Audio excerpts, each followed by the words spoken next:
Good morning, good afternoon, or good evening, depending upon where you are and what time it is where you are. My name is Joshua Wertheim, and I am president of Wertheim Global Solutions. And today we'll be discussing how to avoid data loss with Guardian 2020 for Content Suite. Wertheim Global Solutions was founded in 2007, and we have been a technology partner with OpenText since 2007. And before that, we were a technology partner with Hummingbird, which was acquired by OpenText in 2007. We have been providing enhancement solutions to document and record management systems since the 1990s, when I was president of EIM International. And our product lines include Guardian for both eDocs and Content Suite, as well as the Wink Tools Suite, the DM Folders Suite, and our Crosswind Migration Utility Suite. I won't be going into the second, third, and fourth items today. We will only be focusing on Guardian. Our company specializes in legal, accounting, financial, government, NGOs, basically white-collar businesses. And we are based in Southern Florida, excuse me, with hundreds of clients on 4 continents. Security breaches do happen daily. Now, this is a representative sample of some security breaches. The first 3 security breaches, which are Edward Snowden, the Panama Papers, and Bradley Manning, I'm sure most of you are familiar with. They all happened when people who had legitimate credentials into the systems used them for nefarious purposes by logging in to the system containing the information, downloading them, and then making them public.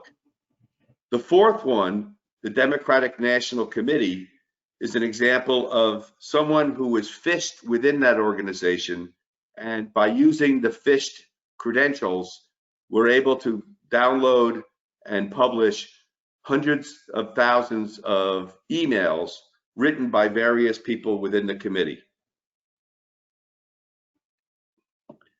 I went online a couple of years ago, back in 2016, and I was able to uncover this article in Wikipedia, which discussed the types of data breaches that had been occurring back 4 years ago. And I copied and pasted one section of a document that they had there that listed some of the breaches, the hacks, the phishing, etc., that had occurred that were large up to that point. And this is a representative sample of some of those organizations that had been breached.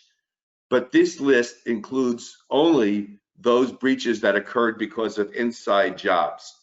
And I'll explain why this is relevant to our presentation in just a moment. The best time to address one of those security leaks by insiders is before it happens. There have been numerous studies published over the years about what it costs when an organization is hacked, but IBM's study showed that the average cost of a data breach is about $4 million, or it was at the time that they published the study. And that's quite a hefty price tag. Meanwhile, it has come from studies that information security experts have determined that most of the time, these sorts of breaches and leaks happen when employees are taking the information, or they are phished, and the person who does the phishing takes the information. So this is where Guardian 2020 steps in. What Guardian 2020 does is it adds a layer of security on top of any existing security configurations you have in your organization that monitors what people are doing in real time. And when they are found to be doing something they shouldn't be doing, it acts upon those activities and the user doing them in real time. Why do you need it? Current systems protect your information for people who shouldn't have access. You monitor for hackers. You monitor for outsiders who are trying to get into your system. But what Guardian does is also protects you from the things being done by people who should have access or do have access to the materials, but are going to take them and use them for nefarious purposes, or by people who do phishing. The type of organization that needs Guardian includes, but it's not limited to, law firms and corporate law departments, which need to protect corporate litigation documents, their client information, and other information, such as when they are representing a company that's about to go public or a company that is in merger talks, and this information should not be leaked out to the general public. The public sector, government agencies, have to maintain security around the documents in their charge. Financial organization, of course, would include organizations where somebody might steal information and then use it for insider trading or some other sort of thing. And human resources, to me, is a no-brainer because your HR documents have to be locked down. And the worst thing that could happen is if somebody steals some documents in the HR system, such as salary lists and that sort of thing, and then publishes them to the rest of the employees, as an example. Who holds the risk if the information is breached? The business stakeholders, of course, because the shareholders, the CEOs, and everybody else, the company loses revenue and reputation. People in IT, especially those who know about a system like Guardian and refuse to implement it, can lose their jobs if their bosses find out their information was hacked and the employee knew about Guardian or similar systems, if there are any, and decided not to implement them, and then a hack occurred by an insider or a phisher. And then, of course, the employees, if it's discovered that their accounts were phished, the employee was lax in their care of their personal or professional information, and then that information was used to take other documents out of the system. There are a lot of ways to determine if you need Guardian. I'm not going to go through this entire list, but I want to make sure that you understand at least some of the highlights. What would you do if you had some information that suddenly were to appear on the front page of a newspaper?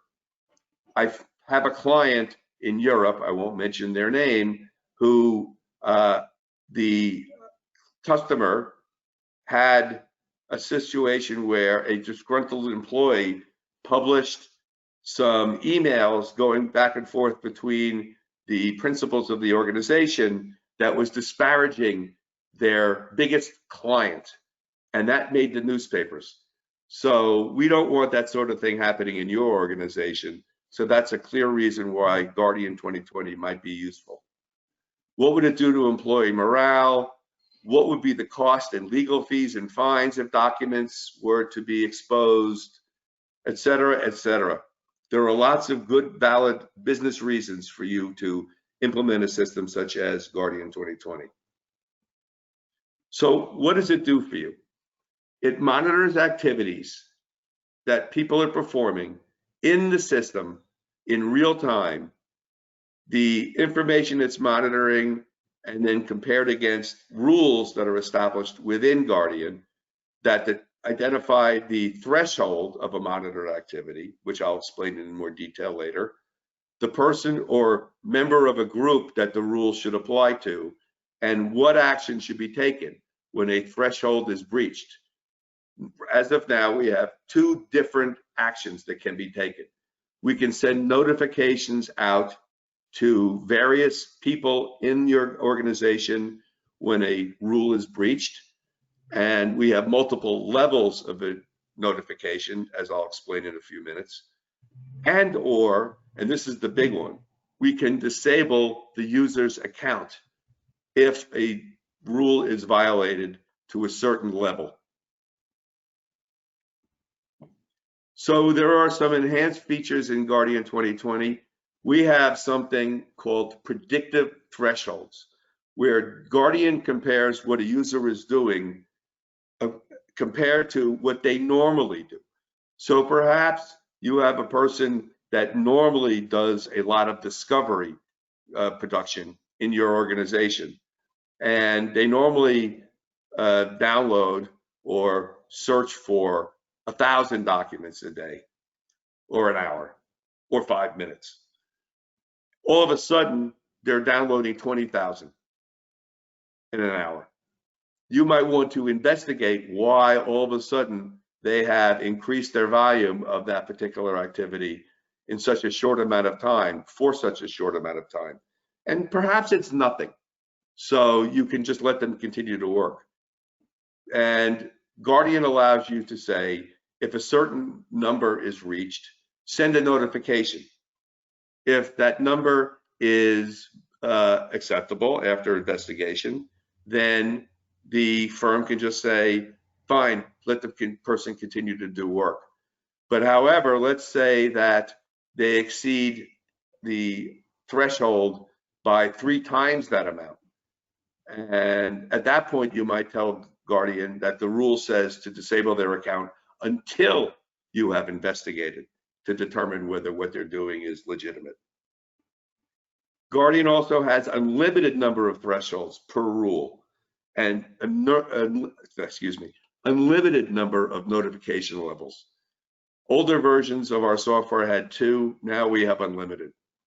We also have exclusions from Guardian rules. So if you know a person is doing an e-discovery project, you can tell Guardian to exclude the rule from that person during the time frame that they'll be doing that special project.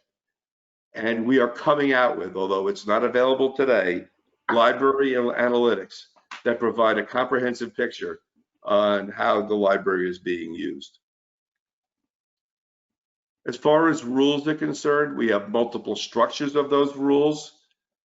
We have a global library rule that says if a person looks at more than either 10,000 items or more than 10 times their normal activity, send a notification or disable the user, and that applies to everybody. We have group rules that would do the same thing, but just for a specific group of users. And we have individual user rules.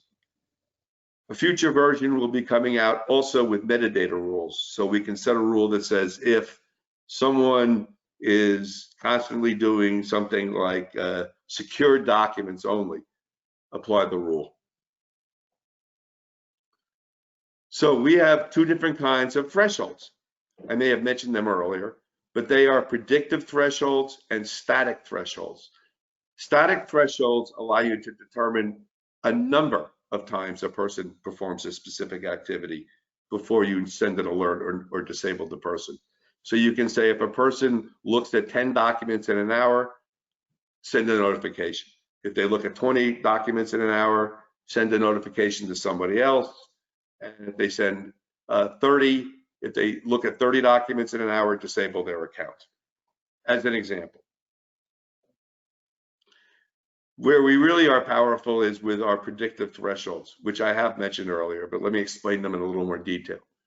So what predictive thresholds do, or does, depending on use of grammar, is analyze user activity as it's occurring and compares that activity to what they normally do. And when what they're doing falls outside of the norm for what they normally do, it can send notifications or lock down the accounts.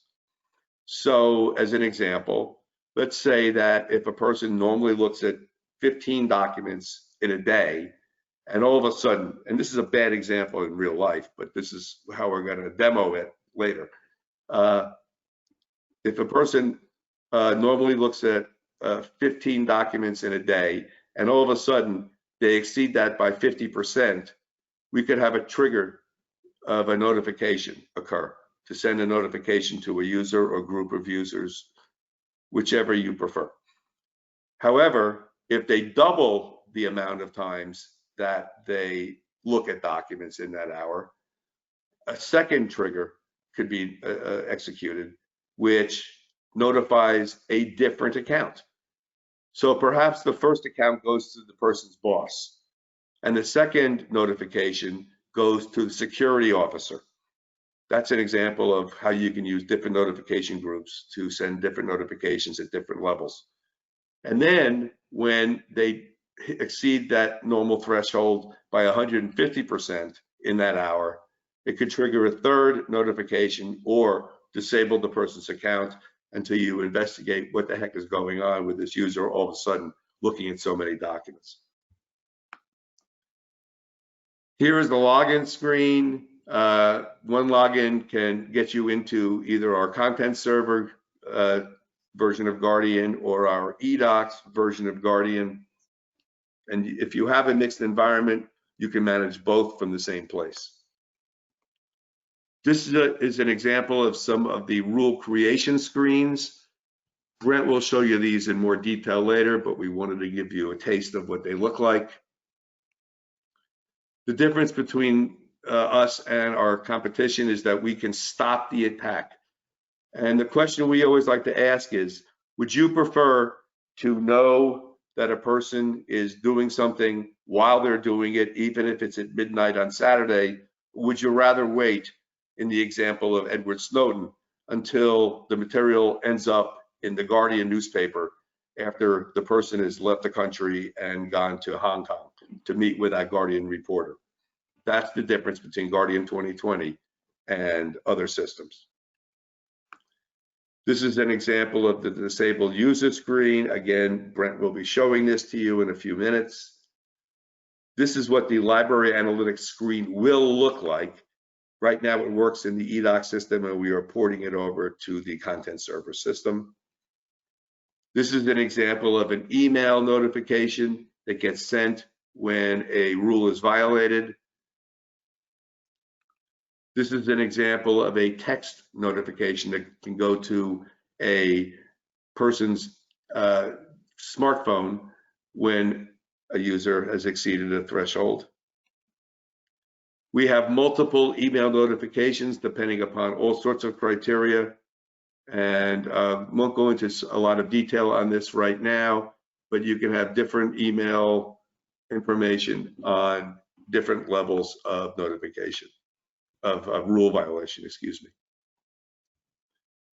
The exclusion feature is coming soon, where you, as I said before, you can specify that a user you know is participating in a special project can be paused from having their information monitored, their use monitored, and allow them to continue with things like e-discovery. This is an example of the architecture.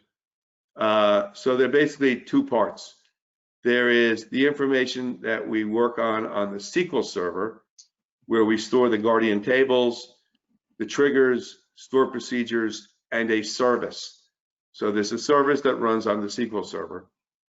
And then the rule minder, which is what those screenshots came from, where we work with the setup of the system, the setup of the rules, and the enabling and disabling process for users who violate rules. If you're in the cloud, we don't care. So the Guardian information can run anywhere. The SQL server can be on a cloud, we don't care. So this is what we hear from our customers. We know we have a problem and we need to address it. That's the bottom line of all this. And so they realize that this can save their bacon if somebody is doing something nefarious. In a law firm, there's an example of a lot of times attorneys will leave the firm and they'll want to take their documents with them. Those documents are not theirs.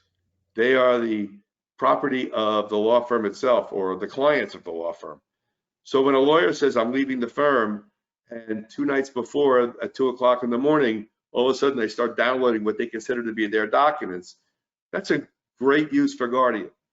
So the Guardian system will say, this person is all of a sudden downloading documents in even greater numbers than they ever did before, send a notification to the partner that they're working for or the security officer or whoever. And if they continue to do that and exceed the threshold by even more, stop them. So a user can actually be in the middle of downloading a document or a series of documents, and all of a sudden between the 40th and the 41st, they'll get a notification you're no longer logged into the system. And they won't know why, because they have no idea that Guardian is even installed in their environment. At this point, I'm going to switch over to Brent, who is going to continue with the demonstration. All right, thank you, Joshua. It'll take just a moment to get the screen set up here so you can see the demo going on.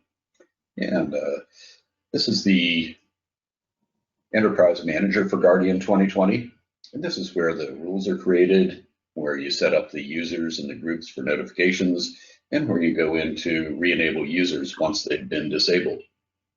So I'll start out and briefly go through some of the configuration to show the user management, where you can see that you put in the users, and these are the actual users of the Guardian system. These are the people who will be receiving notifications and administering the system. So you can set them up in here, include their network login information. You can see that it can be different people, the security admins, actual users, and so on. And it also shows which groups that they belong to. And they can be SMS enabled, so they can receive notifications via their smartphone and via email as well. Then under the group management, you can see I've set up 3 different levels because we tend to use 3 different levels of notifications. So it shows for first level notifications, we have 2 people in that group that get notified when someone hits the first threshold and breaks that threshold. And then we have our second level that goes to 2 different people. So you can see that they can be notified whenever anyone hits that second level threshold. And then the third level, so it goes to the security admin, because by the time they hit that level, it could be a pretty serious security breach. And also under the configuration, we go into our library management, and you can have multiple libraries that you can manage, whether you have a mixed environment or a single environment with content server itself, or if you have some eDocs as well. And you put in the connection strings and the type of SQL server you're using so that the system knows how to connect to that library. And we also have the library connection management, and this is used to do the refreshes so that it can lock the users out. So this is what is used to contact the server to lock a user out once they've passed a lockout threshold. We've included most of the activities that are in the systems already, but you can also add additional activities. So if new activities are added into your system, you can add them in, and it can be for content server or eDocs or all systems. And if it's a preferred item, for example, we have the send as a preferred item, those are the items that are most volatile, and that makes them appear at the top of the list, so it makes it easier to select them when you're creating rules. So preferred are the activities that are most likely to take a system out of control of the document management system, like a checkout or a copy to. We also have quite a list of carriers for the SMS. It's a pretty comprehensive list, but if you have a carrier that's not listed here, you could also add in a new carrier, and it uses their address to make the notifications go to the SMS. And lastly, we have the notification servers, and this is where you set up your email server, so that this is where your email notifications and SMS notifications will originate. So you can even test it when you want to make sure everything is working. And you just send a test email, and then it will go ahead and display when it's been successful, so you know that everything is set up properly. Next, we'll talk about the rules themselves. And as Joshua was talking about, there are different types of rules. And first off, we're going to look at the predictive rule because this is the most powerful. And what we've done is created a predictive rule for our demonstration, and it was valid as of this date, and it'll end a year later, or you could put it further. We decided to make this one a library-wide rule, and users can be disabled and enabled and the rule itself is enabled. And here's where we choose the type of rule period. So predictive is not based on a period itself. If you do a counter rule, you can go custom time frame, minutes down to the minute. You can do an hour rule based on your rule on a day, a week, a month, or go annually. So your counts, if you're doing a count rule, can be based on any type of period. The machine learning is something we're still working on, and this is going to be even more powerful. The difference, a predictive rule uses an algorithm to analyze past user behavior, and it compares it to the current user behavior. The machine learning, when we finish that, it will learn the data every night, and it takes all the data for an individual in a library, and it makes a machine learned pattern over the course of a day, a week, and a month, and it gets a median line. So whether they're working on the weekend or at night, it will compare their activity to that period of time, not just their normal activity. So for this demonstration, we're using, and for this rule, we're using a predictive. And then we go over to show the activities that are being monitored. And for this one, I choose some of the most volatile activities, such as checkouts, which take the documents out of the system, access denied, which would indicate that someone's trying to access documents to which they do not have permission, if they're copying documents, if they're changing the security document on documents, or if they're mailing copies. Now, the reason we have each one in 3 times is because we base our system on 3 levels. So the first level on a checkout, what will happen is if the user performs 120% of their normal activity, it will notify the first level. So if they do their normal activity and they're operating 100%, normally what they do, no problem. But as soon as they reach 20% above their normal activity, it will notify the first level notification group. The second one goes at 30% above their normal activity. And again, we send out a second level notification to the second level notification group. And on our third level, we choose the action to disable, and that's at 40%. So this is a pretty tight rule. This is for someone who's really protective of their documents. So if a user goes 40% above their normal activity on a checkout, their account will be locked out until someone can take a look at their activity and determine if that's normal business or if they're up to something no good. And you can see it's similar for the access denied, the copy to, the 3 different levels, changing to security, etc. And you can choose these for all the medium and mesh systems, content server, or eDocs. And for this demo rule, we have decided to apply it to the entire library. However, if you prefer, you can choose to do it just for a group, and you can choose the group that you want to apply this to. Also, if you have some users that you are suspicious of, you can go in and you can add a user to a rule, and you can choose a particular user and watch their information, and they can be more closely monitored than someone else in the library. Now for our actual demo, it's pretty difficult to go against a predictive rule. So for our demos that we're doing today, I've done a very simple rule, which is a look, which means you're just going to look at a document, you're not checking it out or anything. And the rule period is for an hour. And that means it's a counter-based rule. So the activity that we're monitoring is a look rule. So in this time, if you look at 5 documents within 1 hour, your first level group will get a notification. If you look at 6 documents within an hour, the second level group will get notified. And if you go to 8 documents in 1 hour, your account will be disabled. And also the third level group will be notified. And again, for the demo, we applied it to everyone in the library. So at this time, I'll go in and I'll pretend I'm a user. So I'll just pull up a list of documents and I'll go over to the viewer, which constitutes a look. And I'll look at a document. And then I'll look at another document, read down through it. Pretty short document, doesn't take me long to read. Check out another one. Check out another document. And we're getting close to where we should be hitting a trigger.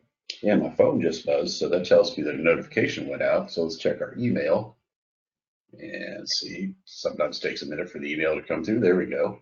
Oh, I hit 2.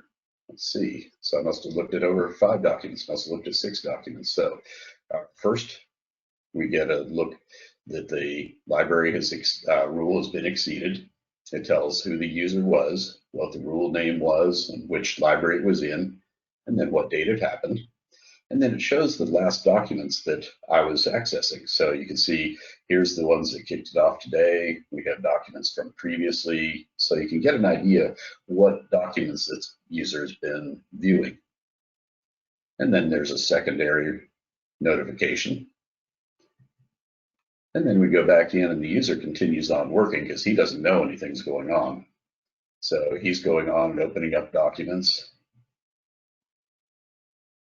And lo and behold, we're not finding any documents. Nothing's happening. Download failed completely. An invalid security token.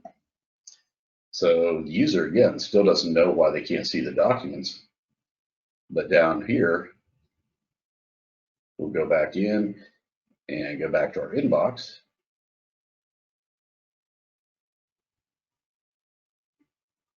And sometimes it takes a moment, so we'll check back. Sometimes it takes a moment for the emails to come through.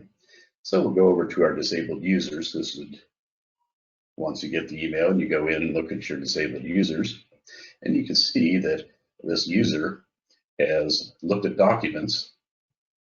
And in the past, you can see how many they've looked at and how many were looked at over the past week. And then you can decide, okay, we're going to go ahead and unlock this user. It also gives the information that you can see which rule they broke, what the violation date was, the username, and so on.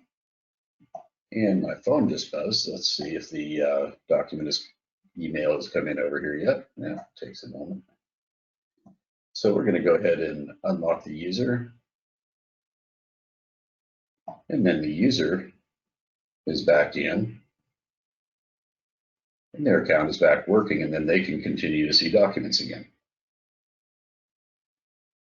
So you can see that their access to documents is limited immediately. So even if the notifications take a little while to come up through your email system, the user is locked out immediately and can no longer perform any other activities, whether it's continuing to look or checking out documents. Their account is locked and they can't perform anything at all.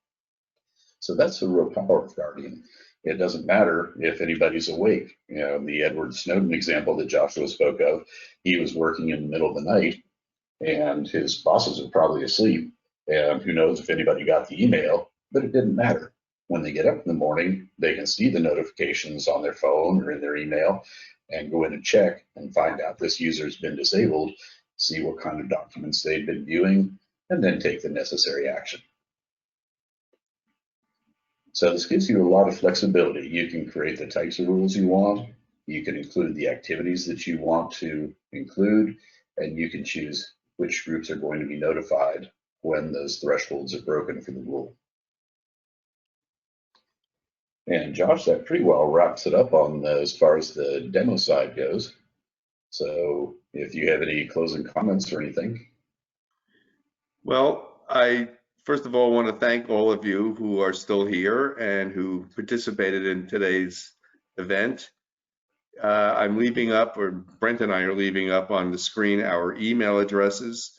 We welcome you to come stop by our virtual booth.